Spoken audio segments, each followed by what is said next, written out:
चलो स्टार्ट करते हैं। क्वेश्चन नंबर 16, जो आसान है ऐसे ही बोल दे रहा हूं मैं। Water is non electrolyte. सही बात बोल रहा है। वाटर क्या होता है? Non electrolyte. क्यों? क्योंकि डिसोसिएट नहीं होता है। प्योर वाटर अगर लेंगे तो डिसोसिएट नहीं होता है, उसमें H+ और OH नहीं मिलता है, और होता भी है तो बहुत कम होता है। इसलिए हम ये बोलते हैं कि वाटर में करंट फ्लो नहीं होगा, प्योर वाटर में, जब तक हम कुछ उसमें मिक्स नहीं करेंगे। But conduct electricity on dissolving A small amount of. क्या मिला दिया जाए कि उसमें करंट फ्लो होने लग जाए? NaCl। शुगर को मिलाएंगे तो शुगर डिसोसिएट नहीं होता है। एसीटोन, एसीटोन बोले तो कीटोन, ऑक्सीजन तो NaCl हो जाएगा। Question number 17, during electric conduction the composition which is follow is change. किसका मतलब करंट फ्लो करवाने से कंपोजिशन चेंज होता है? अगर मैं ग्रेफाइट का रॉड लूं तो ग्रेफाइट का रॉड इनर्ट इलेक्ट्रोड होता है, वो रिएक्शन में पार्टिसिपेट नहीं होता है। जिंक वायर में रिएक्शन में पार्टिसिपेट नहीं करेगा, वो कॉपर वायर नहीं करेगा, H2SO4 का हो जाएगा, एक तरफ H+ और एक तरफ SO4- और वाटर वाला OH आ जाएगा, तो इसका आंसर हो जाएगा 4। उसके बाद क्वेश्चन नंबर 18, इसमें मैचिंग करना है। Electronic conductor, electrolytic conductor, non electrolyte और वीक इलेक्ट्रोलाइट। तो नॉन इलेक्ट्रोलाइट तो ये दिख रहा है शुगर, और वीक इलेक्ट्रोलाइट जो है एसिटिक एसिड है। बाकी दो मैच कर लोगे ना? नॉन इलेक्ट्रोलाइट एसिटिक एसिड है। इलेक्ट्रॉनिक और इलेक्ट्रोलाइट, इलेक्ट्रोलाइटिक मोल्टेन सॉल्ट हो जाएगा, और इलेक्ट्रॉनिक में एक ही बचा सॉलिड सॉल्ट। तो इलेक्ट्रॉनिक में सॉलिड सॉल्ट इसलिए बोल रहा है, जो चीज सॉलिड में होता है उसमें करंट वगैरह फ्लो नहीं होता है, उसको इलेक्ट्रॉनिक में लेके गया है वो। हालांकि इलेक्ट्रॉनिक में वायर वगैरह कॉपर वगैरह आना चाहिए था। क्वेश्चन नंबर 19 में क्या बोल रहा है? Aqua solution of which of the following concentration is the best conductor. अब एक हमें CH3COH दिया है, एसिटिक एसिड दिया है, कह रहा है कि बेस्ट कंडक्टर कब वो अपने आप को दिखाएगा। मतलब यहां पर कंडक्टिविटी के बारे में बोल रहा है। कंडक्टर मतलब वो जी मत समझ लेना, के के बारे में बोल रहा है। के कब ज्यादा होता है? के तब ज्यादा होता है जब हम, नहीं यहां पर वो नहीं फिर बोल रहा है concentration is the best conductor, यहां मोलर कंडक्टिविटी के बारे में बोल रहा है। यहाँ लिखता कुछ और है और आंसर कुछ और आता है। यही मैं स्टार्टिंग में तुम लोग से बोला था, यहाँ कंडक्टिविटी नहीं बोला, यहाँ मोलर कंडक्टिविटी के बारे में बात कर रहा हूं। यहाँ मोलर कंडक्टिविटी के बारे में बात कर रहा है, मोलर कंडक्टिविटी।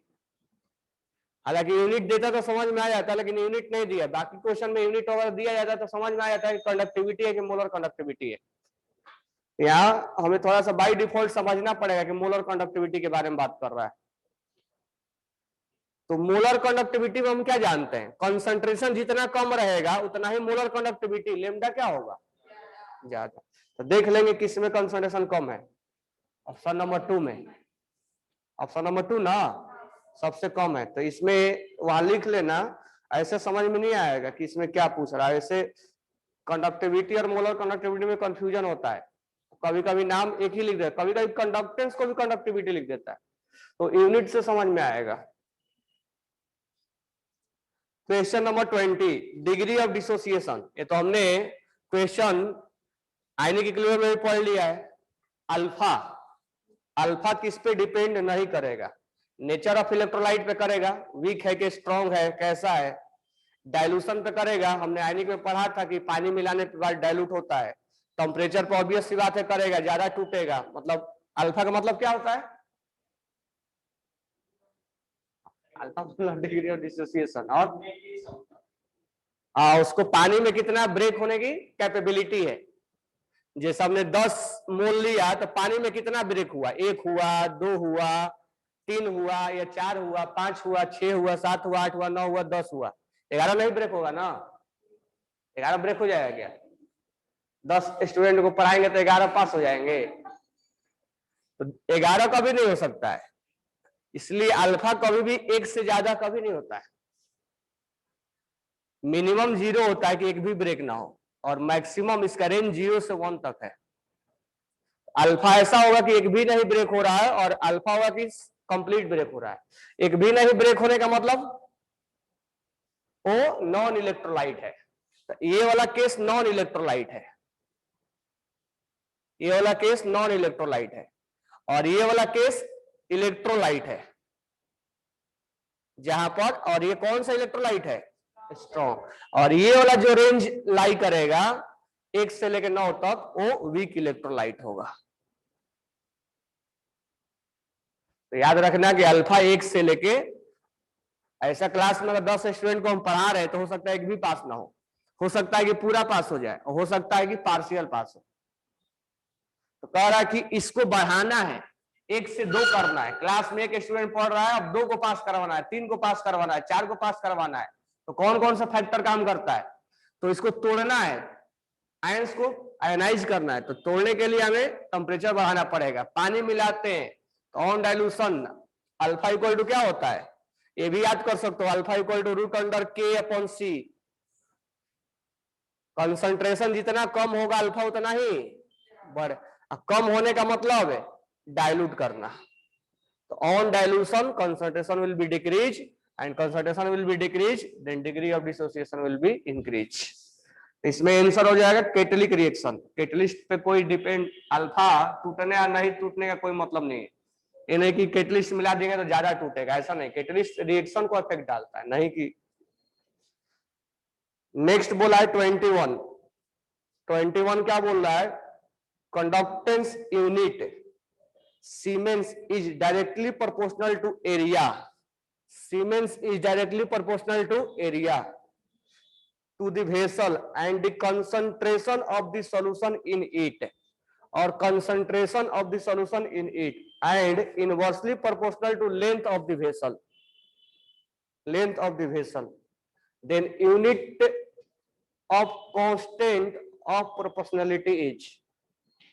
किसका यूनिट पूछा है?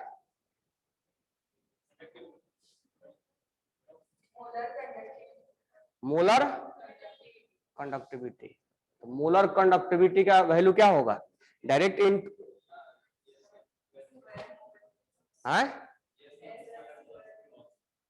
हो जाएगा ना?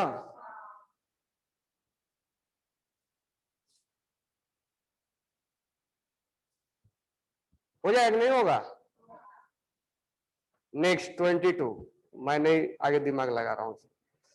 22 में बोला है कि equivalent conductance at infinite dilution for weak acid such as HF। अब ये क्वेश्चन जो है कोहेरेंस का है। कह रहा है कि HF का इक्विवेलेंट कंडक्टेंस कैसे निकाला जाए। तो HF का कल बताया था 22 नंबर उसमें कि एप्लीकेशन में HF को निकालने के लिए क्या चाहिए? पहला ऑप्शन है can be determined by extrapolating of measurements of dilute HCl HBr और HI। क्या तुम HCl HBr और HI से HF निकाल सकते हो? उसमें H है, F फ्लोरीन है ही नहीं तो कहां से निकलेगा? Can be determined measurement on very dilute HF। क्या पूरा पानी मिलाने से निकल जाएगा? डायरेक्ट तो नहीं निकलेगा ना, जब तक हम स्ट्रॉन्ग का हेल्प नहीं लेंगे। तो कैन बी बेस्ट डिटरमाइंड, देखो लिखा है कैन बी बेस्ट डिटरमाइंड। हो सकता है कि पानी मिलाने से डाइल्यूट करने से इन्फिनाइट पे निकल जाए, स्ट्रॉन्ग की तरह ट्रीट करने लगता है। लेकिन best determine from measurement of dilute of NaF, NaCl और HCl। हमें अब निकालना है किसका? HF का। तो देखो तीसरे से कैसे निकाल देंगे हम? NaF में और HCl को ऐड कर देंगे। हमें ये और ये चाहिए, H और F चाहिए, हमें ये और ये नहीं चाहिए, तो माइनस NaCl कर देंगे। NaCl का वैल्यू दिया रहेगा, कल न्यूमेरिकल्स करवाया था। तो मतलब थर्ड ऑप्शन से हम निकाल सकते हैं। ये सॉल्ट है, ये स्ट्रॉन्ग एसिड है, ये भी सॉल्ट है, तो सब 100% आयनाइज होंगे। तो इससे निकालोगे तो ये कैंसिल हो जाएगा और ये कैंसिल हो जाएगा, ये दोनों मिलके HF बन जाएगा। तो क्वेश्चन नंबर 22 का जो आंसर होगा वो होगा C।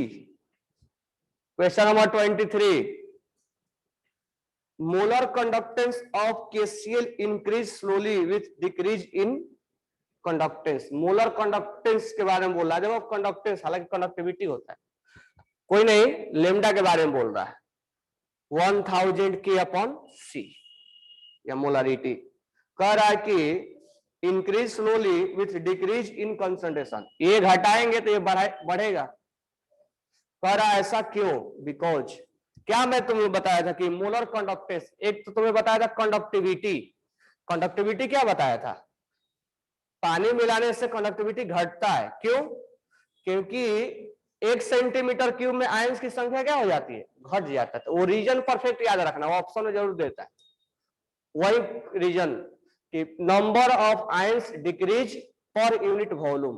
किसके लिए? कंडक्टिविटी के लिए। ऐसा नहीं सोच रहे बाद में रिवीजन करेंगे तो पढ़ेंगे, अभी कल बोला था पढ़ के आओ, एटलीस्ट पढ़ के आओ, वो करके आओ तो चीजें यहीं पर याद हो जाएगी। तुम्हें मेहनत करने से बच जाओगे, उस टाइम पे दूसरा चीज मेहनत करोगे।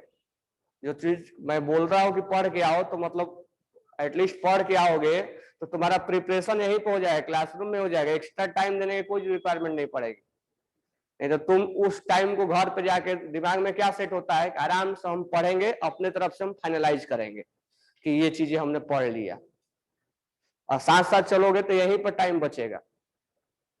बाकी टाइम दूसरे सब्जेक्ट में तुम यूटिलाइज कर सकते हो। मान लो अभी बता रहे हैं कंडक्टेंस कंडक्टिविटी के बारे में, केवल सुन रहे हो, और एक होता है कि उसको नहीं हो गया, हमारा इतना ही दिमाग में बैठ गया है। तो हमने बोला कि कंडक्टिविटी जो है पानी मिलाने से घटता है, क्योंकि पर सेंटीमीटर क्यूब में नंबर ऑफ आयंस डिक्रीज होते हैं। और मोलर कंडक्टिविटी ये घटाने से बढ़ता है। तुम लोग याद है इसका मैं रीजन बताया, स्पेस की वजह से पानी बढ़ जाता है। मान लो पानी पहले इतना ही था, अब पानी डाइल्यूट करने से बढ़ गया है। तुम्हें मैं बताया था सामान को अगर इधर से उधर कैरी करना है तो रूम इतना ही है, अब आदमी की संख्या बढ़ा दो या घटा दो तो सामान कैरी इधर उधर। ये आदमी की संख्या घटाने बढ़ाने कंडक्टिविटी में बात करते हैं, यानी number of ions per unit volume. अब दूसरा काम है कि आदमी उतना ही रखो लेकिन स्पेस ज्यादा कर दो, रूम बड़ा कर दो, तो जो देर से कैरी कर रहे थे उसको स्पेस मिल जाएगा, तो आसानी से वो कैरी कर लेंगे। यानी यहां पर 1 मोल के द्वारा दिया जाता है। तो इसमें जो आंसर हो जाएगा पहला ऑप्शन है increase degree of dissociation. Dissociation हालांकि कंसंट्रेशन को घटा रहा है ना, तो घटा रहा है तो अल्फा बढ़ेगा कैसे? कंसंट्रेशन घट रहा है, सॉरी पानी तो मिला ही रहा है तभी ना घटेगा। Option number second, increase in total number of current carrying species. पानी मिलाने से अब देखो, एक तो KCl 100% डिसोसिएट होता है, तो उसमें आयंस ऐसे नहीं कि वीक है तो अल्फा बढ़ जाएगा, तो यहाँ अल्फा के बारे में उतना नहीं सोचेंगे। एक तो KCl और सॉल्ट है, 100% डिसोसिएट होगा। Weakening the interionic attraction and increase the ionic mobility, ये बोल रहा है आयनिक मोबिलिटी बढ़ जाएगा, स्पेस बढ़ेगा तो इधर से उधर कैरी करने की जल्दी से मोबाइल हो जाएगा, जल्दी से इधर उधर कैरी करेगा। इसका आंसर यही होगा। फोर्थ है increase in hydration of ions. Hydration से क्या मतलब है? मोबिलिटी पे हालांकि हाइड्रेशन इफेक्ट पड़ता है, लेकिन हाइड्रेशन से इसका कोई लेना देना नहीं। तो स्पेस से ध्यान रखना है, और यही ऑप्शन को ध्यान में रखना है क्योंकि पूछता है डायरेक्ट क्वेश्चन ऐसा। क्वेश्चन नंबर 24 कह रहा है equivalent conductance at infinite dilution, किसका ज्यादा होगा? इसका क्वेश्चन का आंसर हम करेंगे मोबिलिटी के ऊपर। और तो मैं पीरियड उसमें केमिकल बॉन्डिंग और में पढ़ाया था मैंने कि जिसका साइज कम होगा उसको वाटर ज्यादा घेरेंगे, उसको ज्यादा वाटर घेरेंगे। तो 24 का जो हमें ऑप्शन में दिया LiCl, NaCl और KCl, अब ये तो कॉमन हो गया। अब ये साइज छोटा है, तो मुझे बताओ लिथियम को वाटर ज्यादा घेरेगा कि सोडियम को या पोटेशियम को? तो सबसे कम किसको घेरेगा? तो इसका मोबिलिटी क्या होगा? ज्यादा, तो करंट ज्यादा फ्लो करवाएगा। यानी जिसका ज्यादा मोबिलिटी उसका करंट फ्लो। लास्ट हमने कल हेडिंग लिख के दिया भी था मोबिलिटी, लास्ट में लिखवा पढ़ाया नहीं था, लास्ट में हमने मोबिलिटी के बारे में डिस्कस, मतलब डायरेक्ट ऐसे बोल दिया था कि ये चीजें पढ़ाया हुआ है, यानी साइज कम होगा, ध्यान देना, साइज कम होगा तो मोबिलिटी यानी केमिकल बॉन्डिंग में पढ़ाया हुआ है, साइज कम होगा तो इसको वाटर ज्यादा सराउंड करेंगे, और ज्यादा सराउंड करेंगे तो इसका मोबिलिटी कम हो जाएगा, मोबिलिटी कम हो जाएगा। और ध्यान रखना इसमें एक एक्सेप्शन है, अगर हाइड्रोजन आ गया, हाइड्रोजन का सबसे ज्यादा होता है, वो आगे उसका ग्राफ बनवाएंगे हम, तो इसमें सबसे ज्यादा इक्विवेलेंट कंडक्टेंस यानी लेमडा किसका ज्यादा होगा सुतार? लिथियम जल्दी जल्दी भागेगा कि पोटेशियम? पोटेशियम भागेगा। इसका आंसर हो जाएगा KCl, NaCl और LiCl, option number 2। Question number 25. Which of the following solution KCl has lowest value of specific conductance with same molar conductance? Specific conductance यानी K के बारे में बोल रहा है ना, कंडक्टिविटी के बारे में बोल रहा है। तो कंडक्टिविटी क्या होता है? जितना कंसंट्रेशन ज्यादा रहेगा, देखो कंडक्टिविटी के बारे में क्या बोला था मैंने, डाइल्यूट करने से कम होता है। तो डाइल्यूट करने का मतलब क्या हुआ? कंसंट्रेशन कम होना, और कंसंट्रेशन कम होने का मतलब कंडक्टिविटी कम होना, यही हुआ ना? क्या हो गया? तो कंसंट्रेशन कम होने से नंबर ऑफ आयंस कम हो जाएंगे ना, ऐसे सोचो, कंसंट्रेशन कम होने से नंबर ऑफ आयंस कम हो जाएंगे। तो यहां पर जिसका कंसंट्रेशन ज्यादा होगा उसका कंडक्टिविटी क्या होगा? ज्यादा है।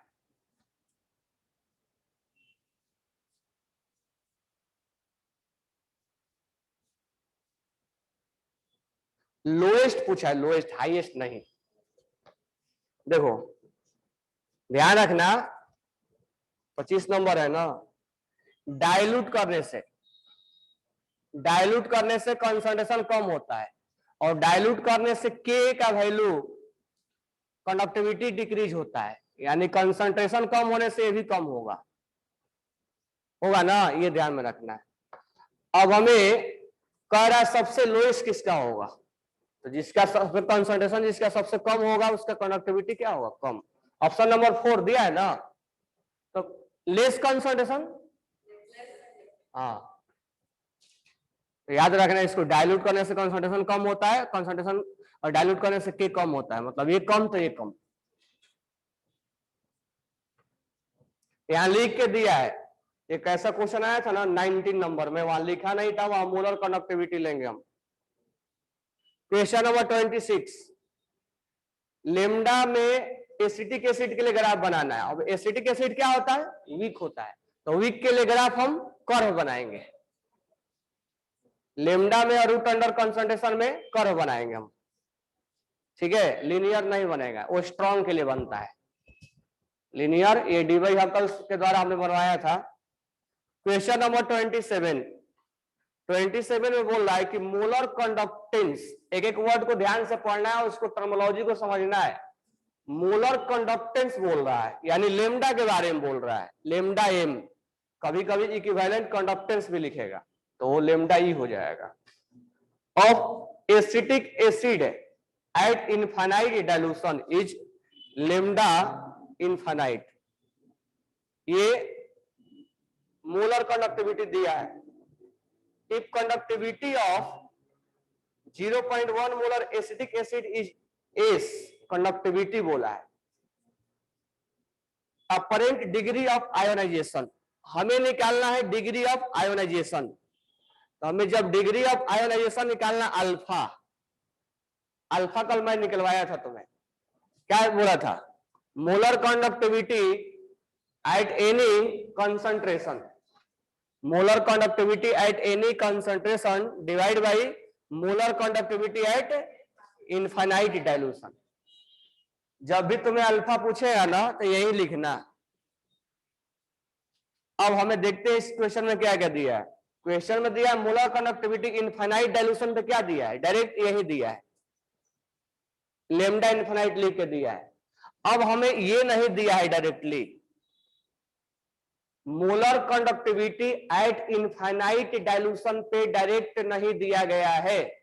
दिया है क्या क्वेश्चन में? ये डायरेक्ट नहीं दिया गया है, तो इसको नहीं दिया गया तो हम निकालेंगे। अब मोलर कंडक्टिविटी निकालने के लिए हमारे पास फॉर्मूला है 1000 K/C या मोलारिटी। अब देखते हैं इसमें आ रहा है कि नहीं आ रहा है। अब इसको निकालने के लिए हमें कंडक्टिविटी 0.1 कंसंट्रेशन है, तो 1000 के के बदले कंडक्टिविटी, के बदले कंडक्टिविटी क्या लिखा है? एस। और कंसंट्रेशन कितना है इसका? 0.1 है। ये ऊपर लेके जाएंगे तो क्या हो जाएगा? 1000 से 10,000 हो जाएगा। यानी हमारे को ये डायरेक्ट नहीं दिया हुआ था, हमने उसको निकाला है। तो ये ऐसा नहीं कि हमेशा क्वेश्चन में डायरेक्ट देगा, तुम वैल्यू पुट करोगे, रेशियो निकालोगे, अलग से निकालना पड़ेगा। ध्यान रखना, ऐसा प्रोसेस किया जाता है। 1000 K/C, के बदले एस दिया है और कंसंट्रेशन 0.1 है। ठीक है, ये वैल्यू पर पुट कर देंगे, 10,000 S/E हो गया हमारा आंसर। रेशियो निकालना था लेकिन ये डायरेक्ट नहीं है। देखना ध्यान से, नेक्स्ट भी आगे क्वेश्चन अगर आएगा तो ये डायरेक्ट कभी नहीं दिया जाता है, हो सकता है, और ये भी कभी कभी डायरेक्ट नहीं दिया जाता है। इसको कभी कभी हम कोहेरेंस से निकालते हैं, इसको हम कभी कभी कोहेरेंस से निकालते हैं। इनफाइनाइट डाइल्यूशन कोहेरेंस अप्लाई करने के लिए आता है, तो हो सकता है कि दोनों इनडायरेक्ट रूप से दिया जाए। इसको आगे ध्यान रखना। तो इसका आंसर हो जाएगा क्या? फर्स्ट होगा ना, फर्स्ट दिया है ना, 28 नंबर। तो ये अपना ये हो गया खत्म, कंडक्टेंस। अब इसमें नेक्स्ट क्वेश्चन है 28, कह रहा है कि लिमिटिंग वैल्यू ऑफ, लिमिटिंग मतलब इनफाइनाइट डाइल्यूशन पे हम बात कर रहे हैं, molar conductance of electrolyte A to B. अब कल मैं तुम्हें लिखने के लिए बताया था, क्या बताया था? Molar conductance at infinite dilution पे। अब यहाँ 2 है तो 2 लेना पड़ेगा, तो 2 into molar conductance of A plus infinite dilution पे plus 1 into molar conductivity of B minus at infinite dilution पे। ये मोलर कंडक्टिविटी है, ठीक है, और ये बी माइनस का है और ये ए प्लस का है। तो यहां पर हम कोएफिशिएंट से मल्टीप्लाई करेंगे। अगर यही क्वेश्चन में हमसे पूछा होता कि इक्विवेलेंट कंडक्टेंस लिखो, तो हम यहां पर कोएफिशिएंट यूज नहीं करते, हम यहां पर लिखते इक्विवेलेंट कंडक्टेंस, हाँ, केवल बस सिंपल सा लेमडा लिखते। ये दोनों में ध्यान रखना, लिखने के तरीके आना चाहिए, इस पे क्वेश्चन पूछा जाता है। इसमें जो आंसर हो जाएगा वो 2A फोर्थ ऑप्शन हो जाएगा, होगा ना। 29 में क्या बोल रहा है? अब देखो यहाँ पर मोलर कंडक्टेंस का नाम नहीं लिया उसने, इक्विवेलेंट कंडक्टेंस नाम लिया। तो ये सब थोड़ा सा नीट में ऐसे क्वेश्चन बहुत दिया जाता है, क्योंकि नीट में और धूर्त वाला काम करता है, कनिंग वाला, तुम्हें गलतियां करवाता है। जेई के पेपर में, नीट के पेपर में, जेई कंसेप्चुअल बेस है, नीट भी कंसेप्चुअल है, लेकिन वो धूर्ताई वाला काम करवाता है, वो गलतियां करवाएगा स्टूडेंट से। आने के बाद जब आंसर मिला होगा, ये तो गलती हो गया, सिली मिस्टेक वाला काम करवाता है वो। तो ये सब चीजें पे ध्यान देना। अब यहाँ पर इक्विवेलेंट कंडक्टेंस का नाम ले रहा है, क्या बोल रहा है? इनफाइनाइट डाइल्यूशन BaCl2 H2SO4 और Cl का इतना इतना दिया, BaSO4 का निकालना है। पहले तुम ये बताओ कि BaSO4 का निकालना है, तो BaCl2 हमें Ba, अब मैं डायरेक्ट बना रहा हूं, कल के जैसा नहीं बना रहा हूं। BaSO4 चाहिए, तो एक तो Ba हमें मिल गया यहाँ पे, और SO4 चाहिए, तो इसको हमें ऐड करना पड़ेगा। तो यहां से Ba और यहां से SO4 हमें मिल जाएगा। हमें क्लोरीन और ये H2 नहीं चाहिए, तो उसके लिए हमें HCl को माइनस कर देंगे। अब तुम बोलोगे सर यहाँ दो क्लोरीन है, यहाँ एक ही क्लोरीन है, तो तुम कोएफिशिएंट से मल्टीप्लाई करोगे तो वो चीजें मोलर कंडक्टिविटी में डिफरेंस आएगा, इक्विवेलेंट कंडक्टिविटी में डिफरेंस नहीं आएगा, क्योंकि हम कोएफिशिएंट का यूज नहीं करते हैं। ठीक है, अगर तुमको सेपरेट सेपरेट लिखना है तो molar conductivity of Ba+2 plus 2 molar conductivity of Cl minus, infinite पे सब बात कर रहे हैं। अगर सेपरेट सेपरेट ऐसे लिखना चाहते हो तो BaCl2 दो पार्ट में ब्रेक हुआ, Ba+2Cl माइनस लिखना है तो इसको 2 से करना पड़ेगा, लेकिन इक्विवेलेंट कंडक्टेंस में उसका हम नहीं लेते हैं कोएफिशिएंट। तो इस केस में तुम क्या करोगे, अब इसका वैल्यू क्या दे रखा है इक्विवेलेंट कंडक्टेंस का, x1 plus x2 minus x3। लेकिन ध्यान रखना यही क्वेश्चन अगर पूछा होता मोलर कंडक्टिविटी का, ये ऑप्शन दूसरा आता है, इसी से तुम कन्वर्ट कर सकते थे। इसका किसका पूछा है, अब मोलर कंडक्टिविटी का पूछा होता ना तो तुम चेंज कर लेते। कैसे, ये तो हमारा इक्विवेलेंट कंडक्टेंस आया, मोलर कंडक्टेंस अगर आता है तो equivalent conductance into n factor, तुम अब यहां से चेंज कर लेते। बरोबर है क्या, मतलब सेपरेट मोलर कंडक्टिविटी निकालने की कोई जरूरत नहीं है, ये निकाल दिए और यहां से इसको चेंज किया। n फैक्टर किसका लेंगे अब, तो BaSO4 का लेंगे। अब BaSO4 का हम निकाले तो BaSO4 का n फैक्टर लेंगे तो +2 इसका आएगा या -2। सॉल्ट में या तो केटाइन का या तो एनाइन का n फैक्टर लिया जाता है, यहाँ 2 से मल्टीप्लाई कर दिया जाता है, आंसर आ जाता अपना। तो इसको ध्यान रखना, ऐसे क्वेश्चन नीट वगैरह में ज्यादा पूछा जाता है।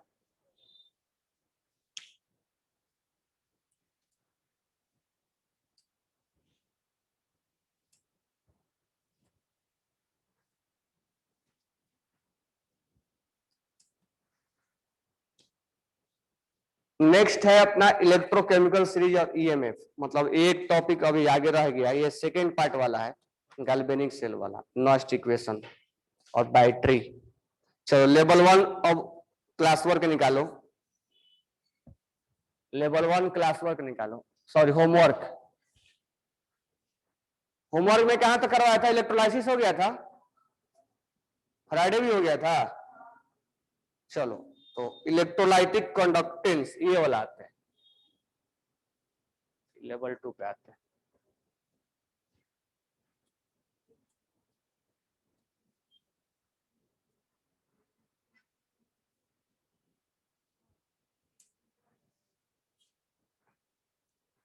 Question number 8, with increase in temperature electrical conduction of metallic, बताया था ना फिजिक्स में, पढ़े कि नहीं पढ़े, तो टेम्परेचर बढ़ाने पे रेजिस्टेंस बढ़ता है, इसलिए, जबकि ये इलेक्ट्रॉनिक कंडक्टर के बारे में बोल रहा है, और इलेक्ट्रोलाइटिक कंडक्टर में उल्टा होता है, हीट देंगे तो मोबिलिटी आयंस का क्या होगा, ज्यादा होगा, तो दोनों एनोड के बीच में जल्दी जल्दी केटाइन आयन भागेंगे, और जल्दी जल्दी भागेंगे तो करंट जल्दी जल्दी फ्लो होगा। बरोबर है क्या, तो टेम्परेचर बढ़ाने से करंट बढ़ेगा, घटेगा भी, बढ़ भी सकता है। अब इसको चीज देखेंगे नॉस्ट इक्वेशन में, EMF उसके लिए, इलेक्ट्रोलाइटिक के लिए, लेकिन इस सेल में टेम्परेचर बढ़ाने पे बढ़ता है। किसके लिए बोल रहा हूं मैं, इलेक्ट्रोलाइटिक सेल के लिए बोल रहा हूं, इलेक्ट्रॉनिक में घटता है, ये मेटल वगैरह में। Question number 9, fused NaCl is less electric conductance than NaCl in aqua solution. Fused NaCl में दो एनोड और कैथोड के बीच में जल्दी जल्दी Na+ और Cl- का मूवमेंट हो ही नहीं पाएगा, मोबिलिटी नहीं हो पाएगा। तो मोबिलिटी ज्यादा होने के लिए क्या होना पड़ेगा, एक्वस में क्या होगा, मोबिलिटी ज्यादा होगा। तो कौन सा ऑप्शन हो जाएगा इसका, NaCl ions do not move freely in fuse state, option number 3। मतलब वो आसानी से दो कैथोड और एनोड के बीच में जल्दी जल्दी मूवमेंट नहीं कर पाते। फ्यूज मतलब ज्यादा, वाटर नहीं, मतलब थोड़ा सा उसको मेल्ट किया गया है।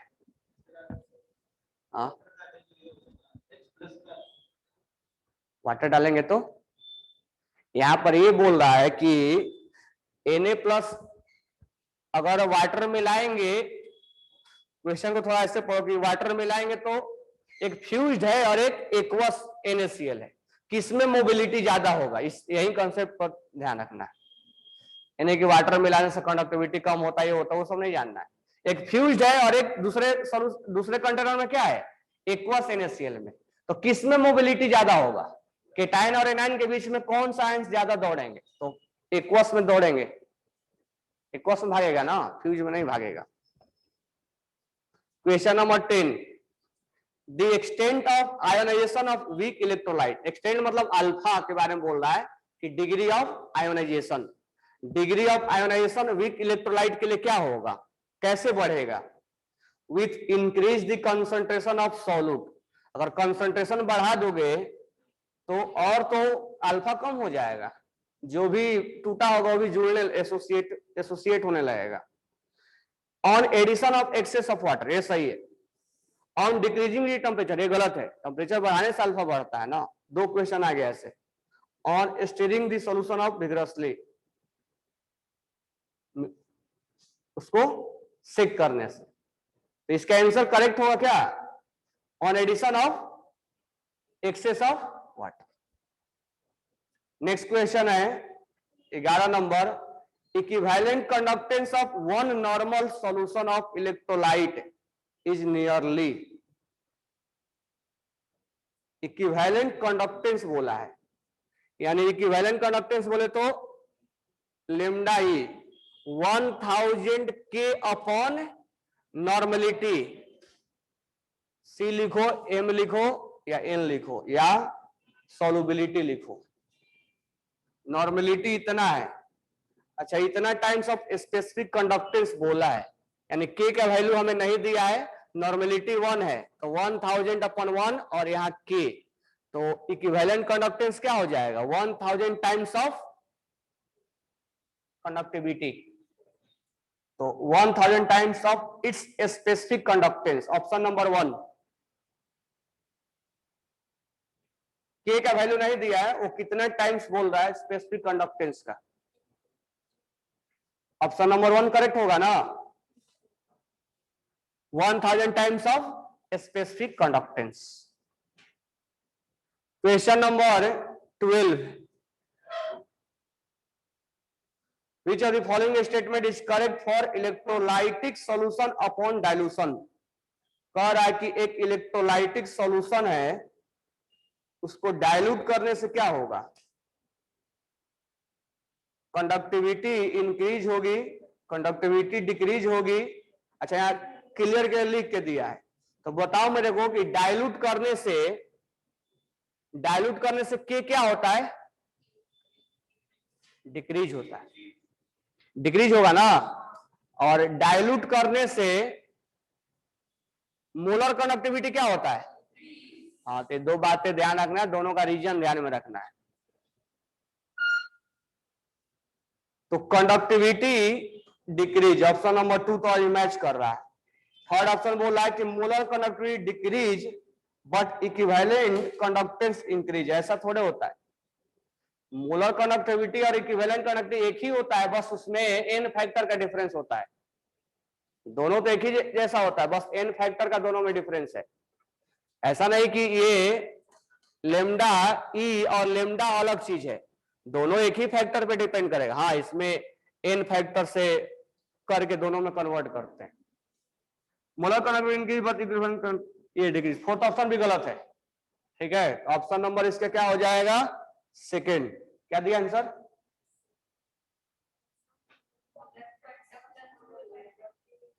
हाँ वही ना मैं बात बोल रहा हूं कि मोलर कंडक्टेंस बोल रहा है वो,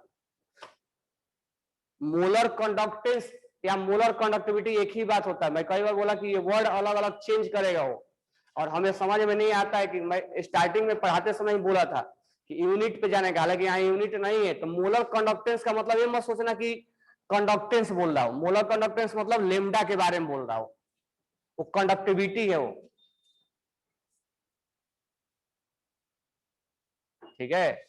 मोलर वर्ड यूज करते ही कंडक्टिविटी सोच लेना, मोलर कंडक्टिविटी है वो। तो मोलर कंडक्टिविटी और इक्विवेलेंट कंडक्टिविटी या कंडक्टेंस, मोलर कंडक्टेंस या इक्विवेलेंट कंडक्टेंस, ये कंसंट्रेशन पे डिपेंड करेंगे, दोनों एक ही जैसे हैं। ये कंसंट्रेशन कम होगा तो ये ज्यादा होगा, ये नहीं कि ये घटेगा तो ये बढ़ेगा। टर्मोलॉजी अलग है लेकिन डिपेंड एक ही पे करेंगे। तो 13 का कोई डाउट नहीं है ना, 12 नंबर में डाउट नहीं है ना। 13 नंबर, reason for increase the electrical conductance of weak electrolyte which increase in temperature. कह रहा है कि वीक इलेक्ट्रोलाइट अगर हम सोल्यूशन में लेंगे और टेम्परेचर बढ़ा देंगे तो करंट ज्यादा क्यों फ्लो होने लगता है? तो ऑब्वियस सी बात है, उसके टूटने, जो अल्फा टूट जाता है, ज्यादा टूटता है, आयंस ज्यादा हो जाते हैं, उसका ट्रांसफर, आयंस का ट्रांसफर ज्यादा हो जाता है। इसमें लिखेंगे increase in number of ions, increase in the speed of ions, increase in degree of dissociation, सब सही है, ऑल ऑफ दिस। तो सोच लेना कि अगर वीक इलेक्ट्रोलाइट है, अगर टेम्परेचर हम बढ़ाते हैं तो नंबर ऑफ आयंस भी बढ़ेगा, केटायन से एनायन के पहुंचने का स्पीड भी बढ़ेगा, और अल्फा यानी टूटने की कैपेबिलिटी भी बढ़ेगा। नेक्स्ट क्वेश्चन है 14 number, specific conductance of 4 electrolyte in. अब यहां क्लियर क्लियर बोल दिया स्पेसिफिक कंडक्टेंस, और साथ में यूनिट भी दे रखा है, तो हमें पहचानने में कोई प्रॉब्लम होगा नहीं। ये स्पेसिफिक कंडक्टेंस के बारे में बोल रहा है, यूनिट दिया है तो आसानी से हम पहचान पाएंगे। Given below which are higher resistance to pass the electrical current. Higher resistance के इक्वल टू क्या होता है? जी के। तो के इक्वल टू हो जाएगा 1 अपॉन लेमडा, होगा ना, और सॉरी 1/ρ, और रेजिस्टेंस इक्वल टू क्या होता है? ρL/A। तो ρ इक्वल टू क्या हो जाएगा? RA/, इसका वैल्यू अगर हम यहां पुट कर दें तो K इक्वल टू हो जाएगा L/, सही है ना? हाँ, तो ध्यान रखना इसको। तो अब यहीं से हम पता लगा लेंगे कि क्या है। तो कोई फॉर्मूला नया याद मत करना, इसी से एक दूसरे में कन्वर्ट कर करके हम बना सकते हैं। तो कह रहा है कि higher resistance to pass electrical current, which of the offer higher resistance pass, यानी रेजिस्टेंस जितना कम होगा कंडक्टिविटी क्या होगा? कौन सा ऑप्शन होगा? हाँ, तो आर जितना कम होगा, आर ज्यादा होगा तो ये क्या होगा, और आर कम होगा तो वो ज्यादा, वो बहुत खतरनाक चीज है। इसका आंसर क्या होगा? यानी आर क्या है? कम है ना, कम है तो के ज्यादा होगा। के ज्यादा पूछ रहा है ना,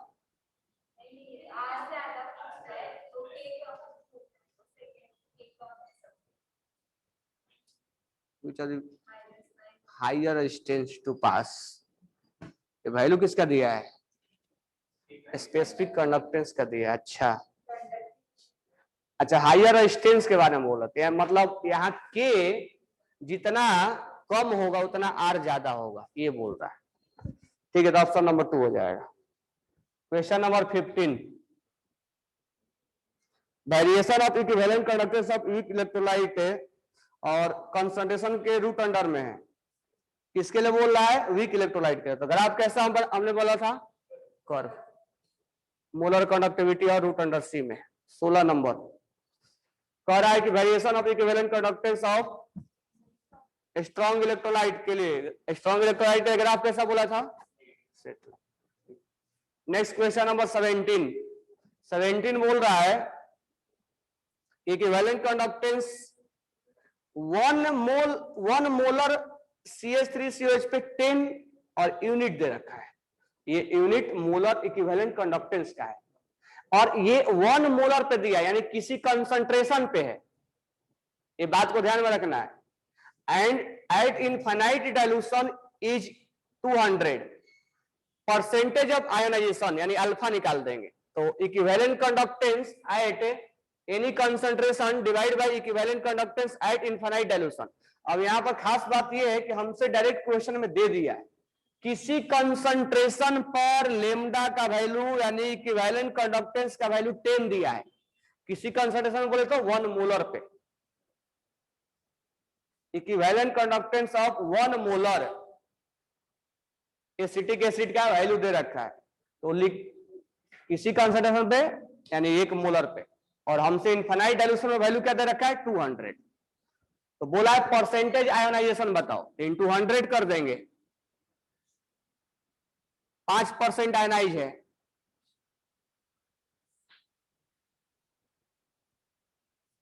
तो अल्फा यानी ये किसका क्वेश्चन आ गया, कोहेरेंस लॉ के एप्लीकेशन का क्वेश्चन है। नेक्स्ट है क्वेश्चन नंबर 18 कोहेरेंस लॉ, ये हो गया, लेकिन ये क्वेश्चन कोहेरेंस के एप्लीकेशन का है। क्वेश्चन नंबर 18 पढ़ो, लेमडा सी दिया है NH4OH का इतना, डिग्री ऑफ डिसोसिएशन क्या होगा, फिर से अल्फा ही पूछ दिया हमसे। अच्छा, ये हमें किसी कंसंट्रेशन में मोलर कंडक्टेंस है या इक्विवेलेंट कंडक्टेंस में कुछ नहीं दिया है, जैसा है वैसा लिख दो, हमारा ये वैल्यू होता है। मोलर कंडक्टेंस किसी कंसंट्रेशन पर वैल्यू क्या है NH4OH का 115, और इनफाइनाइट पे नहीं दिया है। एक ऐसा क्वेश्चन आया था जिसपे हम उस समय ये कैलकुलेट कर रहे थे 1000 K/C से, लेकिन इस क्वेश्चन में ये नहीं दिया है डायरेक्टली, इस बार ये डायरेक्टली दिया है और ये डायरेक्टली नहीं दिया है। इससे पहला वाला जो क्वेश्चन किया था वो ये डायरेक्टली दिया हुआ था और ये 1000 K/C से निकाले थे हम। तो यहां पर अगर हमें NH4Cl का निकालना है, NH4OH है, NH4OH का अगर हमें इनफाइनाइट पे निकालना है तो कोहेरेंस लॉ यूज करेंगे। तो दोनों को लेमडा इसका NH4 प्लस का और लेमडा OH का ऐड कर देंगे तो हमारा ये आ जाएगा लेमडा। तो डायरेक्ट ऐड करके लिखो 73.97 कितना हो जाएगा, 73.4 प्लस 197.6 कितना आ जाएगा, 271 आ रहा है। तो 115/271, परसेंटेज नहीं पूछा है ना, नहीं, डिवाइड करो आंसर आएगा। तो ध्यान रखना है कि आपको अगर ये नहीं दिया है तो आप कोहेरेंस लॉ से निकाल के लाओगे, अगर ये नहीं दिया है तो 1000 K/C से निकाल के लाओगे, तब अल्फा निकलेगा।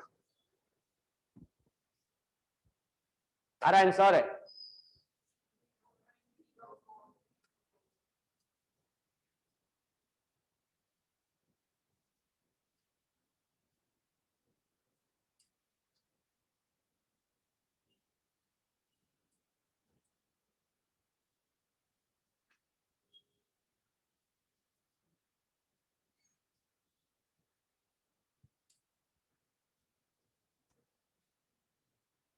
क्वेश्चन नंबर 20 में क्या बोल रहा है, मोलर कंडक्टेंस HCl NaCl और सोडियम एसीटेट का दिया हुआ, किसका पूछ रहा है, COH का पूछ रहा है। तो मैं डायरेक्ट कर दूं, COH का पूछ रहा है तो CH3COONO को, और हमें H चाहिए, HCl को ऐड करना पड़ेगा, ये चाहिए और ये चाहिए, ये नहीं चाहिए, नहीं चाहिए, तो इसमें NaCl को माइनस कर दो। अब जैसे जैसे तुम समझ आ गया ना, ये NaCl से ये कट जाएगा और ये Cl से ये Cl कट जाएगा, ये दोनों मिलके एसिटिक एसिड बन जाएंगे। तो इसका वैल्यू भी वैसा ही पुट कर दो, इसका वैल्यू है 91 और इसका वैल्यू है HCl का 426 माइनस 126, यही आंसर होगा। करके देखो आ रहा है, कितना आ रहा, 391।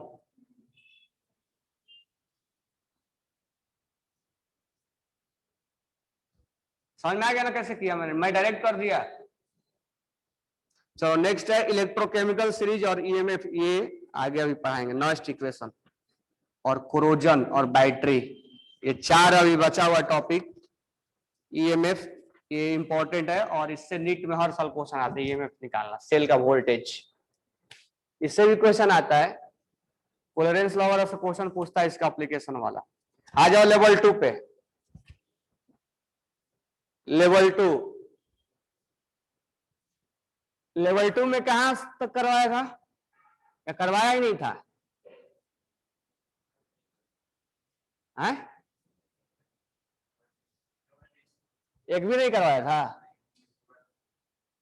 चलो क्वेश्चन नंबर 1 तो मैं बताता जाऊंगा, तुम लोग करते जाओगे डायरेक्ट, ठीक है। इलेक्ट्रोलाइसिस और फैराडे का जल्दी जल्दी कर लेना है। पहला है इन दी लेवल 2 निकालो क्लास वर्क, इलेक्ट्रोलाइसिस से करते हैं। In the process of electrolysis using active metal कह रहा यूजिंग एक्टिव मेटल, यानी जिसका सॉल्यूशन है उसी का रॉड है, इलेक्ट्रोड उसी का है। Then weight of cathode and anode, तो बताओ कैथोड का वेट क्या होगा? हाँ बढ़ेगा, और एनोड का रॉड क्या होगा? डिक्रीज होगा। तो इसका मास बढ़ेगा, इसका मास घटेगा। Question number 2, on the pass of current through a solution of certain electrolyte result in the formation of hydrogen at cathode, the solution is। अभी बना लोगे ना, 4 ऑप्शन में ढूंढना कि किस पे, कैथोड पे, एनोड पे। तो एनोड पे है तो एनोड पे जमा होने के लिए हाइड्रोजन को क्या होना पड़ेगा? हाइड्रोजन को माइनस होना पड़ेगा, तभी ना इसको अट्रैक्ट करेगा। अभी तक हम हाइड्रोजन को कहां लेके जा रहे थे? कैथोड पे, क्योंकि हाइड्रोजन का अक्सर क्या होता है? प्लस होता है, और माइनस कब होता है? ऑक्सीडेशन स्टेट में तुम पढ़े होगे, जब ऑक्सीडेशन स्टेट पढ़ाया जाता है तो बताया जाता है ना कि हाइड्रोजन पे माइनस कब होता है? जब हाइड्रोजन किसी मेटल से जुड़ा रहेगा तो उस पे प्लस होगा, तो इस पे क्या होगा? तो इसमें ये चेक कर लेना है कि यहाँ पर हाइड्रोजन मेटल से जुड़ा हुआ है, जहां मेटल से जुड़ा होगा वहां हाइड्रोजन माइनस होगा, और जहां माइनस होगा ये जाके H प्लस क्या करेगा? H माइनस एक इलेक्ट्रॉन लूज करेगा और हाइड्रोजन बन जाएगा। अगर मैं डायरेक्ट लिखूं तो यहाँ 2 लिख दूं, यहाँ 2 लिख दूं।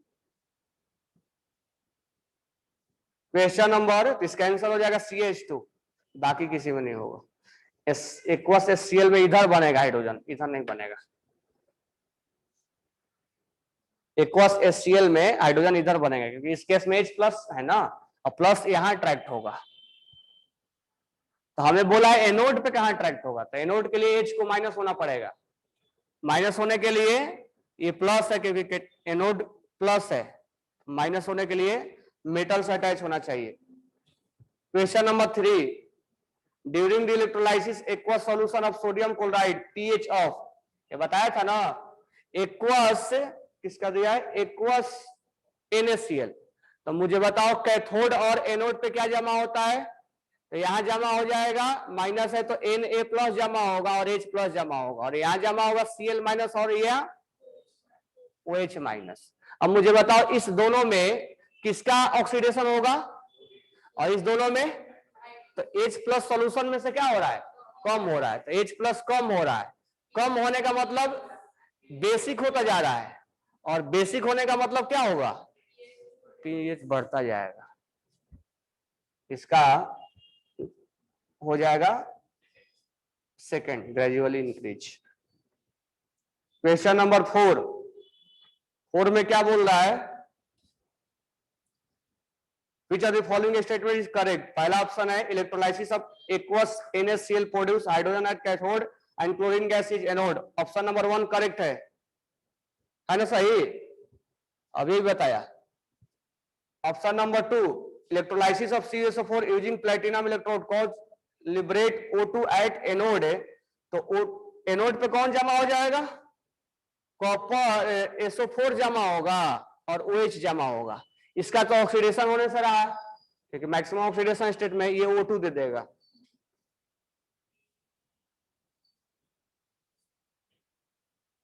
तो ऑप्शन नंबर 2 भी सही है, और इधर कॉपर डिपॉजिट होगा, क्योंकि H प्लस में और कॉपर में किसका रिडक्शन ज्यादा होगा?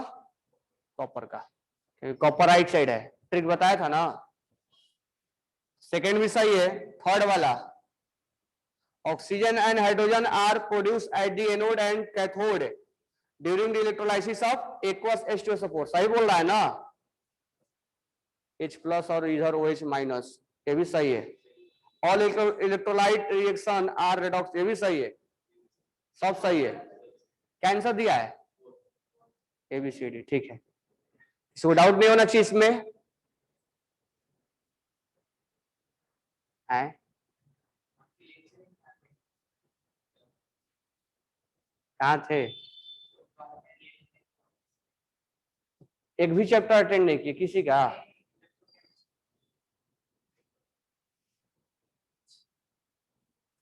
छोड़ दो, क्या करना है।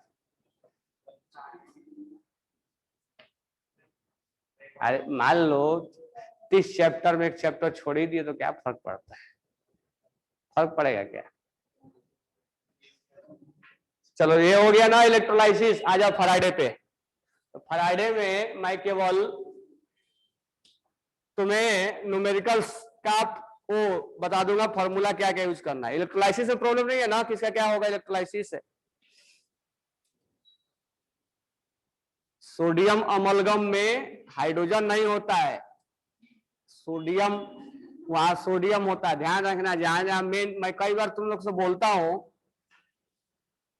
मैं नोट्स नहीं लाया ना, मैं नोट्स में, मेरे पास भी नोट्स है, लेकिन वो सारा क्वेश्चन मैं नहीं लिखता हूँ।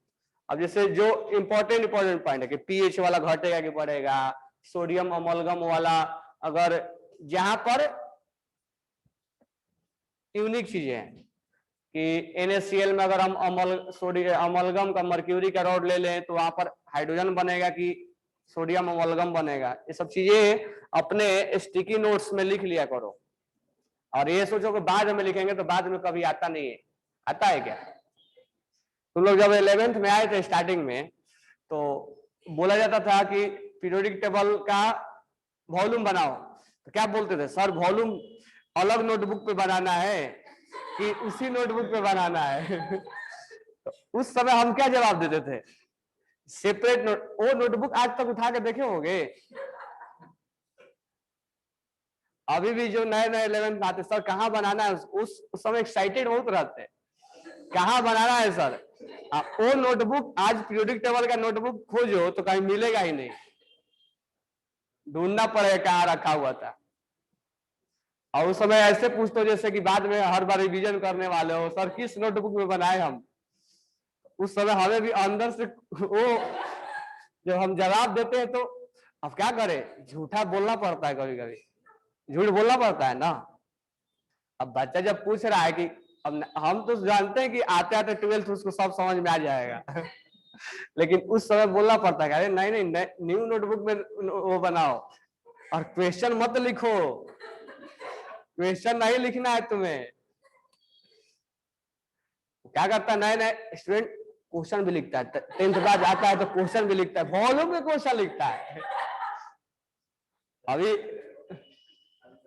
अभी उन लोगों का जो अभी आया है नया बैच है, वो कोरोना बैच है, वो उसका डाउट सुनोगे तो सर फट जाएगा। 50 उनका डाउट है, एग्जाम के अलावा 50 डाउट है। सर एग्जाम में क्वेश्चन कहां से आएगा, सर एग्जाम में नेगेटिव है कि नहीं है, आए तुम्हें सब फॉरवर्ड। अब सुनो उन लोग का डाउट, इससे इस बार आया था कि एटॉमिक रेडियस आएगा, और हम पढ़ा रहे थे कहाँ, ionisation enthalpy, electron enthalpy. Sir ionisation enthalpy नहीं आएगा ना? अरे गधे, जब बोला गया है कि रेडियस तक ही आएगा तो आयोनाइजेशन एंथैल्पी क्यों आएगा? फिर अगले दिन पूछेगा सर इलेक्ट्रॉन के एंथैल्पी से भी आएगा क्या? उनका डाउट एक से एक है। सर ये जो वॉल्यूम के क्वेश्चन है, पहले वॉल्यूम का बनाना है कि ये जो रेफरेंस बुक है उसका बनाना है?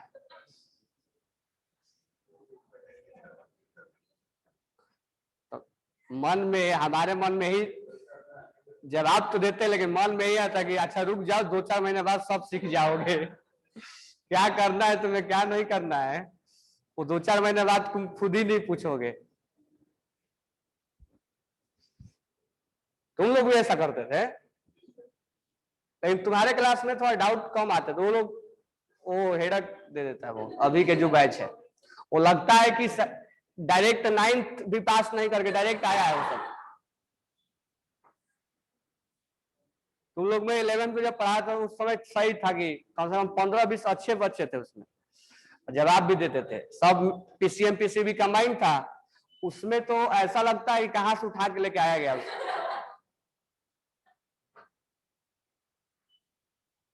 मतलब एक एक वर्ड पे डाउट होता है कि इन लोग को आता है कि नहीं आता है, एक से एक डाउट बोलता है सब। सर भी झेल रहे हैं वो भी पढ़ाते हैं ना। चलो नेक्स्ट देखते हैं फैराडे लॉ। अब हम भी प्रतिष्ठान प्राण रहेंगे, उनको डाउट, अब क्या करो, उसमें घुसाओगे भी नहीं, बोलोगे भी नहीं, कहीं कहीं बोलना पड़ता है कि देखो कि डाउट के अलावा, पढ़ाई के अलावा मेरे से कोई भी चीज मत पूछना, जो पूछना है कोऑर्डिनेटर से पूछना है। फिर एक अगले दिन पूछता है, सर एग्जाम कितने बजे से है? अरे बताओ, तुम्हारा एग्जाम है, वो मैनेजमेंट डिसाइड करता है कितने बजे एग्जाम है, कैसे लेना है। और एक बार ऐसा हुआ कि उनको एग्जाम जब ऑनलाइन दे रहे थे तो पहला बार उनको डेमो लिया जाता, तुम लोग को भी डेमो लिया जाता, तो भाई जना का फोन आ गया, सर जो क्वेश्चन पढ़ाए उसमें तो आया ही नहीं होगी। ये क्या हो गया मेरे साथ? अरे नहीं, वो तुम्हें टेस्ट लिया जा रहा था, डेमो लिया जा रहा था। अच्छा ऐसा है क्या?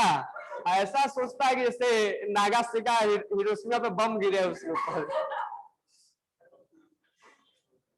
रम धड़धड़ा के फोन करता है, सर जो पढ़ा है उसमें तो एक भी नहीं आया, वो कुछ समझ में नहीं आया कि क्वेश्चन कहां से आया है।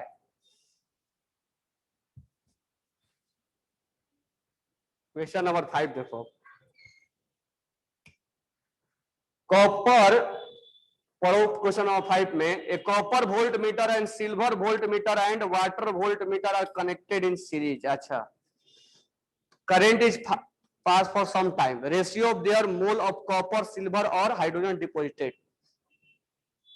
तो यहां पर क्या करना, देखो अलग अलग सीरीज में यहां पर किया गया है, ठीक है, सीरीज में कनेक्ट किया गया है तीन को, एक में कॉपर डिपॉजिट हो रहा है, एक में सिल्वर डिपॉजिट हो रहा है, और एक में हाइड्रोजन डिपॉजिट हो रहा है, ठीक है।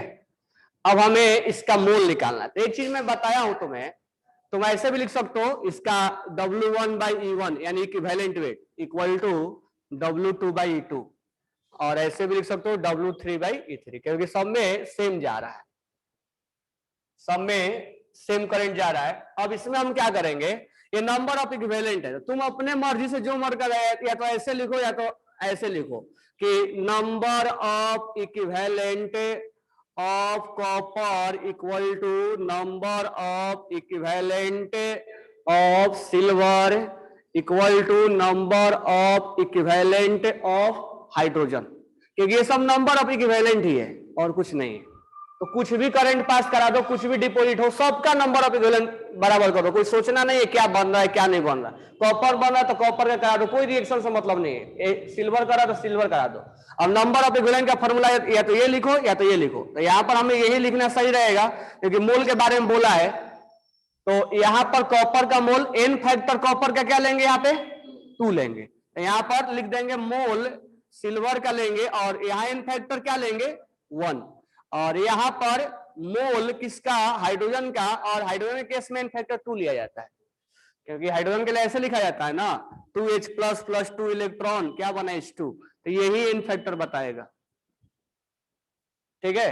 तो अब हमसे मोल का रेशियो पूछ रहा है, मोल का रेशियो क्या हो जाएगा, क्या दिया है ऑप्शन, ऑप्शन में क्या दिया है, ऑप्शन कौन सा है, 1:1 है, हो जाएगा ना, सही है ना, है? हाँ तो सही है ना, यहाँ क्या लिखोगे, मोल कॉपर, और यहाँ क्या है 2 है, और मोल सिल्वर इंटू 1 है, और यहाँ मोल H2 × 2 है। अब हमें इसका रेशियो चाहिए, तो पहले 2 को इक्वेट करो,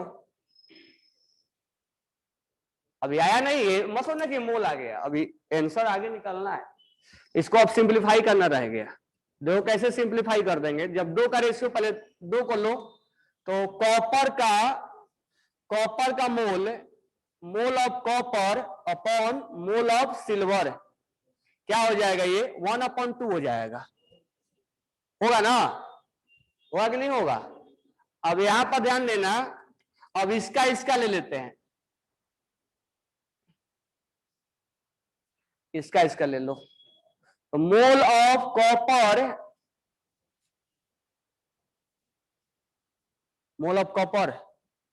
अपॉन मोल ऑफ सिल्वर ले लो, हाइड्रोजन ले लो, मोल ऑफ हाइड्रोजन क्या आ जाएगा, ये 2/1 आएगा,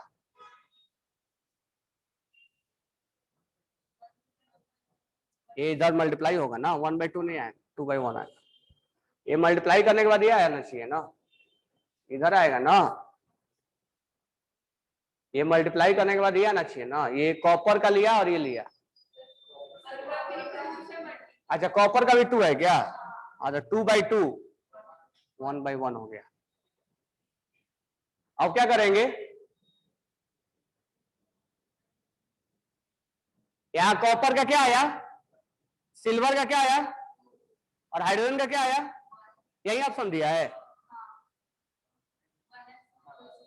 कॉपर का 1 दिया है, उसके बाद किसका पूछा है, सिल्वर का। सिल्वर का क्या आया और हाइड्रोजन का क्या आया, यहां पर हमने कॉपर को बराबर किया है। तो अपने तरीके से भी तुम सिंप्लीफाई कर सकते हो जैसे करना है।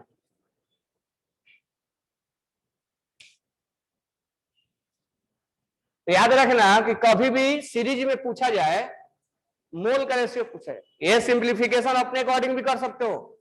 यहां पर ऐसा कर लो कि 2 है ना, तो तुम यहां पर सब जगह 2 से डिवाइड मार दो।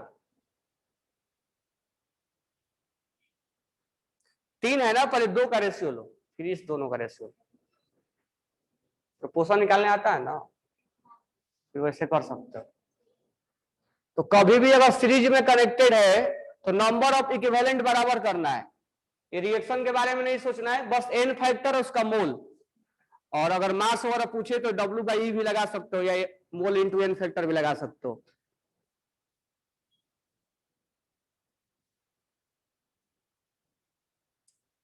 Question number 7, ratio of mass of hydrogen and magnesium deposited at same amount of current H2SO4। अब हमें इसमें रिएक्शन का कोई मतलब नहीं है, सेम करंट जब बोल दिया सीरीज में, यानी एक जगह एक में हाइड्रोजन लिबरेट हो रहा है और एक में क्या लिबरेट हो रहा है, एक में लिबरेट हो रहा मैग्नीशियम Mg, एक में हाइड्रोजन लिबरेट हो रहा है, एक में इसमें हो रहा है, सेम करंट है तो इक्विवेलेंट बराबर कर दो डायरेक्ट। तो नंबर ऑफ इक्विवेलेंट, कोई हमें रिएक्शन की जरूरत नहीं है। Number of equivalent of H2 equal to number of equivalent, बस इसमें ये ध्यान होना चाहिए कि हमें एन फैक्टर मालूम होना चाहिए। अब हमसे आगे क्वेश्चन क्या पूछ रहा है,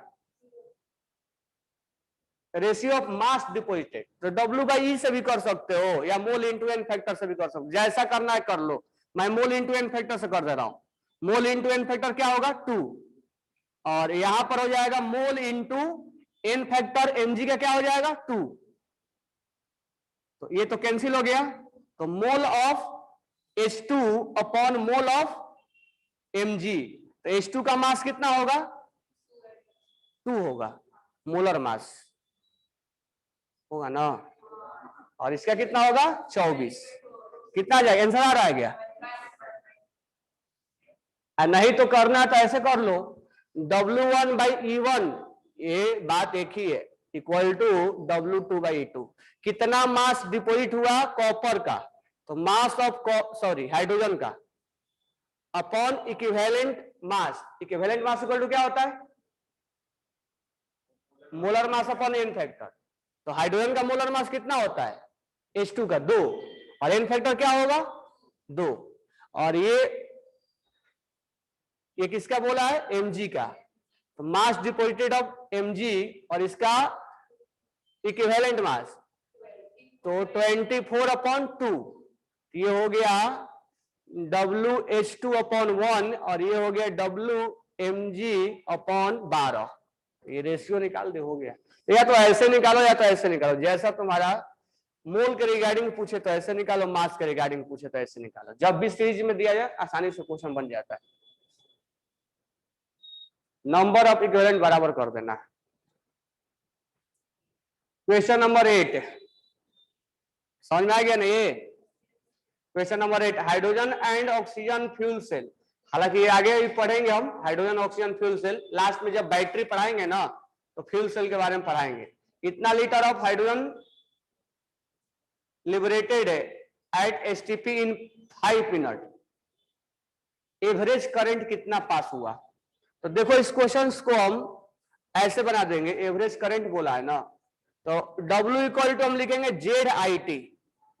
तो हम पहले पता लगा लेंगे कि 67.5 2 लीटर अगर लिबरेट हुआ है एसटीपी पर, हमें रिएक्शन लिखने की कोई जरूरत नहीं है, कहीं पर ये समझ लेना है कि H2O2 फ्यूल है, रिएक्शन में कोई नीड नहीं है। एक H2O2 फ्यूल का कंटेनर है, ऑक्सीजन गैस लिबरेट हो रहा है और इसके अंदर ऑक्सीजन गैस एसटीपी पर इतना, तो मोल कितना हो जाएगा 67.2 अपॉन 22.7, कितना आएगा 22.4, कितना आ जाएगा ये, यानी 3 मोल ऑक्सीजन लिबरेट हुआ है। ठीक है, तो 3 मोल बोले तो कितना मास लिबरेट हो गया, 32 इंटू 3 होगा ना, मास है, इतना मास लिबरेट हुआ, हम वो आगे कैलकुलेशन कर देंगे। 32 इंटू 3 इक्वल टू, हमसे आई का वैल्यू पूछा है, टाइम दे रखा है, तो जेड क्या होगा, इक्विवेलेंट मास, मैं डायरेक्ट लिखूं 32 अपॉन 4, 8 हो जाएगा इसका मास ऑक्सीजन का, O2 का मास हो जाएगा 32 और इसका एन फैक्टर क्या होगा 4, तो ये 8 हो जाएगा, डिवाइड बाई इंटू आई निकालना है और टाइम 5 मिनट है, सेकंड में लेना है, यहां से आई निकल जाएगा। तो क्या क्या किया हमने, पहले जो वॉल्यूम दे रखा था उसको हमने मोल में बदला, मोल से मास में गया, मास से इतना मास लिबरेट हुआ, यानी वॉल्यूम से मोल में, मोल से मास में, और मास से W equal to Z I T, Z W, और जेड कैसे निकालेंगे, तो जेड होता है इक्विवेलेंट मास अपॉन 96500 होता है, इक्विवेलेंट मास होता है molar mass upon n factor, और नीचे हो जाएगा 96500। ऑक्सीजन का मोलर मास होता है 32 और एन फैक्टर होता है 4। ये हमने जेड का कैलकुलेशन किया है, आंसर नहीं आ रहा है क्या,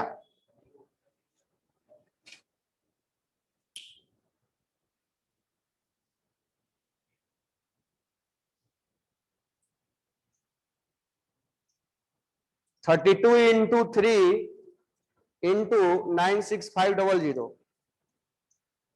डिवाइडेड बाई 8 डिवाइडेड बाई 300, 3860 आ रहा है, कितना दिया है 3860।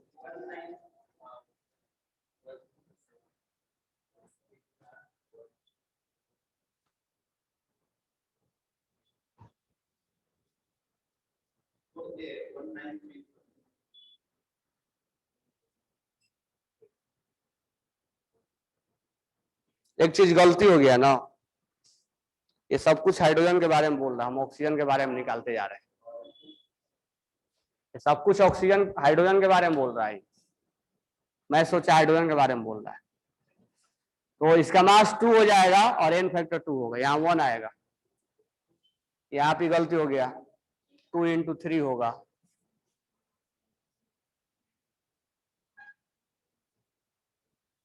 यहाँ हो जाएगा 1,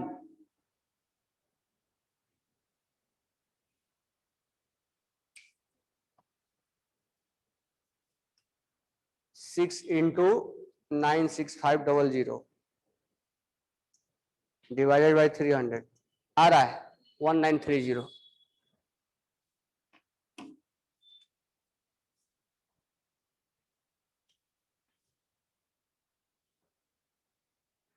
तो इसमें ध्यान रखना है कि अगर हमसे एसटीपी पे वॉल्यूम बोला है तो मोल में बदल देंगे, मोल को मास में बदल देंगे, उल्टा भी सोचना है, कभी कभी W निकालोगे, W निकालने के बाद मोल निकालोगे, मोल को वॉल्यूम में बदलना पड़ेगा तुम्हें, तो यहां से इधर भी जाना पड़ सकता है, यहां से इधर भी आना पड़ सकता है, W निकाल के तुमसे मोल निकलवाएगा, मोल निकाल के तुमसे वॉल्यूम निकलवाएगा। क्वेश्चन नंबर 9 है, पढ़ो 9 को, an electric current is pass through, यही बोल रहे थे, क्वेश्चन हार्ड है, बन नहीं रहा है, सब आसान आसान क्वेश्चन है, तो W equal to Z I T करना है, नंबर ऑफ इक्विवेलेंट बनाना है,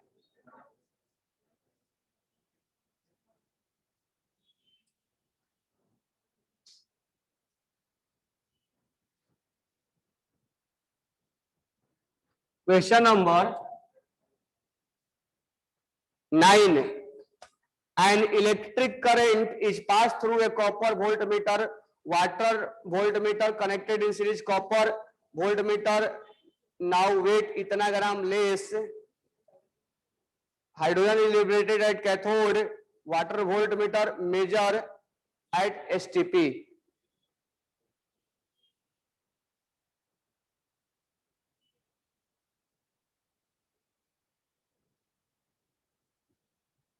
मैं डायरेक्ट करूं क्या? रिएक्शन वगैरह मान लो नहीं करना है, एक तरफ वाटर यानी नंबर ऑफ इक्विवेलेंट सेम है ना, सीरीज में है, number of equivalent of copper equal to number of equivalent of water. मान लो कुछ लिबरेट हो रहा है, इसमें हाइड्रोजन लिबरेटेड H2 के बारे में बोल रहा है, ठीक है, वो हमसे लिख दिया, हमें रिएक्शन जानना कोई नीड नहीं है। जब सीरीज में है और एक तरफ कॉपर डिपोजिट हो रहा है और एक तरफ हाइड्रोजन डिपोजिट हो रहा है, तो हमें आगे सोचने की जरूरत ही नहीं है, क्योंकि हमें मेन एन फैक्टर से मतलब है। किसका मैं एन फैक्टर लूं? तो एक तरफ कॉपर का लूंगा, एक तरफ हाइड्रोजन का ले लूंगा। अब यहां से हमें बोला number of equivalent equal to होता है mole into n factor, copper का एन फैक्टर 2 होता है, यहाँ मोल किसका? हाइड्रोजन का, इंटू एन फैक्टर, हाइड्रोजन का एन फैक्टर 2 होता है, 2 से 2 गया। कॉपर का मास कितना डिपोजिट हुआ? 16 mg, तो ग्राम में कितना होगा? 10⁻⁻2 होगा, -3 होगा, -3 होता है, तो हाँ, मिलीग्राम को ग्राम में इतना हो गया, और इसका मास कितना होगा? 64, ये मोल हो गया। अब हमसे क्या पूछा है? हाइड्रोजन का क्या पूछा है? हाइड्रोजन का वॉल्यूम पूछा है, तो मोल ऑफ हाइड्रोजन कितना हो गया? इतना, इतना ही होगा ना मोल। अब ये मोल आ गया तो इसको वॉल्यूम में बदलना है, हाँ, लेकिन ml में है, तो 22,400 से कर दो, ये आ गया वॉल्यूम ऑफ। समझ में कितना आसानी से बनेगा ये। तुम्हें रिएक्शन वगैरह कुछ भी जानने की जरूरत नहीं है, तुम ये सोचो कि लिबरेट क्या हो रहा है। एक जगह कॉपर लिबरेट हो रहा है और एक जगह हाइड्रोजन लिबरेट हो रहा है, दोनों का नंबर ऑफ इक्विवेलेंट बराबर कर दो, एन फैक्टर मालूम है, मोल मोल, ये मोल के निकालने का तरीका में मालूम है, ये मोल आ गया। अब कैलकुलेशन करके देखो आएगा आंसर, तो करके अगर हम देखेंगे तो ये हो जाएगा 16 इंटू ये 3 के बाद 0, 16 इंटू 22.4 अपॉन 64, देखो कितना आंसर आ रहा है, आ रहा है आंसर 16 इंटू 22.4 5.6 आ रहा है, आंसर दिया है। तो कहने का मतलब ये हुआ कि तुम्हें क्वेश्चंस कुछ भी लिखा दिया जाए, मत सोचना कि उसका रिएक्शन क्या होगा क्या नहीं होगा, लिबरेट क्या हो रहा है, दैट्स इनफ। अगर कहीं लिबरेट नहीं लिखा है ना, तब हमारे लिए थोड़ा सा इलेक्ट्रोलाइसिस में जाना पड़ेगा,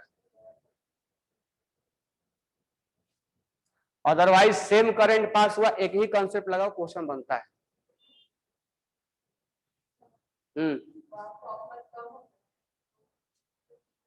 कॉपर कम हो रहा मतलब ये बोल रहा है कि कॉपर उतना डिपोजिट हो गया, एक जगह कॉपर डिपोजिट हो रहा है और एक जगह हाइड्रोजन लिबरेट हो रहा है, ये सोचना है। तो कॉपर डिपोजिट हो रहा है वहां पे, कॉपर मतलब सॉल्यूशन में से कम हो गया।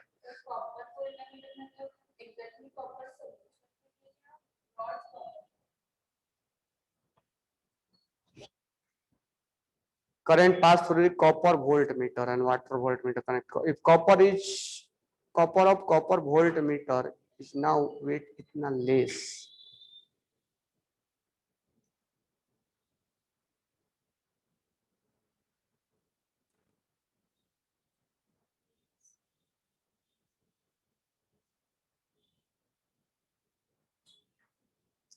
तो कॉपर वोल्टमीटर और वाटर वोल्टमीटर, वोल्टमीटर का मतलब उसमें इलेक्ट्रोलाइसिस और दो अलग अलग कंटेनर है, एक में वाटर है और एक में कॉपर है। कॉपर सॉल्यूशन में से डिपोजिट हो रहा है, दो वोल्ट वाटर वोल्टमीटर मतलब वाटर का थोड़े तुम रोड ले लोगे, तो एक कंटेनर कॉपर का होगा, कॉपर डिपोजिट हो रहा होगा, और एक कंटेनर में यहाँ हाइड्रोजन लिबरेट हो रहा होगा। यहां कॉपर डिपोजिट हो रहा है,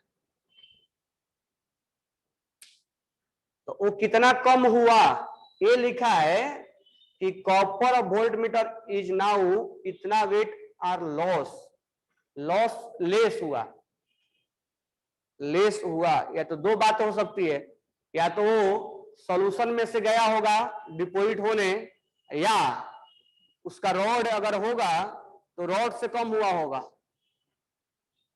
रॉड में से कम हुआ होगा या सॉल्यूशन में से डिपोजिट हो, लेकिन हमें रिएक्शन दिया नहीं है कि हम कर पाए उसमें।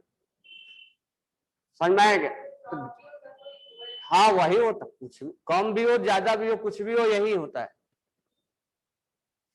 अगर वो जाके सॉल्यूशन में मिल गया तो अब सोचो जितना कम हुआ होगा उतना ही उतने टाइम तक इसके नंबर ऑफ इक्विवेलेंट बराबर होगा ना, या तो सॉल्यूशन में मिले या तो डिपोजिट हो, कुछ भी हो नंबर ऑफ इक्विवेलेंट बराबर करना है। Question number 10, a quantity of electricity required to reduce इतना नाइट्रोबेंजीन का फॉर्मूला मालूम है ना, नाइट्रोबेंजीन, बेंजीन पर NO2 लगा देना है। इसके ऊपर लास्ट में तुम्हें क्वेश्चंस बनवाएंगे नाइट्रोबेंजीन के ऊपर, जब ये अमाइन में बदलता है,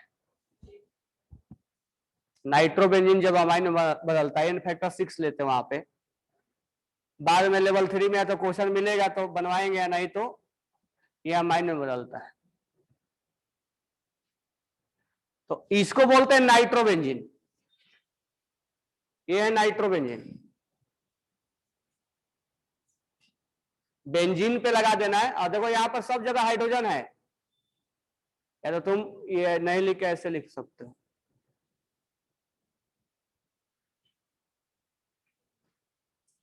रिड्यूस इतना नाइट्रोबेंजीन, अब इतना रिड्यूस हुआ है। अच्छा लिखा ही है टू एनिलीन,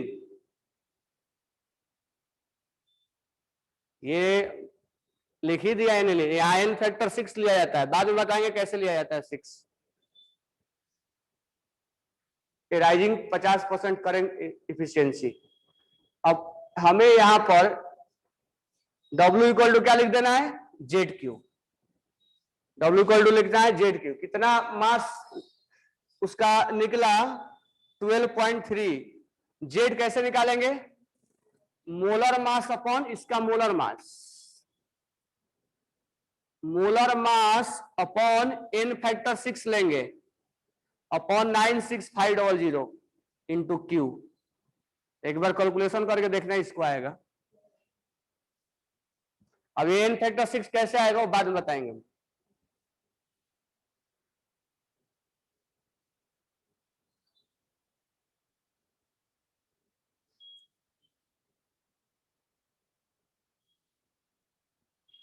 लेकिन करेंट इफिशियंसी 50% है।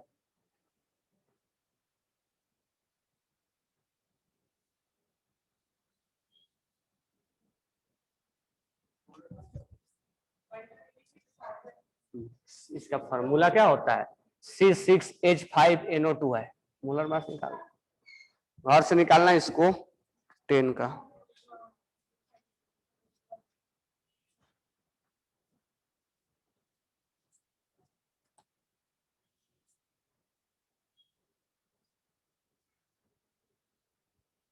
चलो कल अब करवाएंगे। लेवल 2 एटलीस्ट करके आओ, कर नहीं हो रहा है तो एटलीस्ट पढ़ के आओ, बना के आओ, ताकि मैं जो बोलूं फास्ट तो उसको जल्दी से कैच कर पाऊं। कल नहीं, अब मंडे को लेवल 2 हो जाएगा अपना। ये लगभग 10 क्वेश्चन हो गया ना, उसमें ज्यादा टाइम नहीं लगेगा, आप बनाओ क्योंकि ट्यूसडे को पेपर है ना। Thanks to all.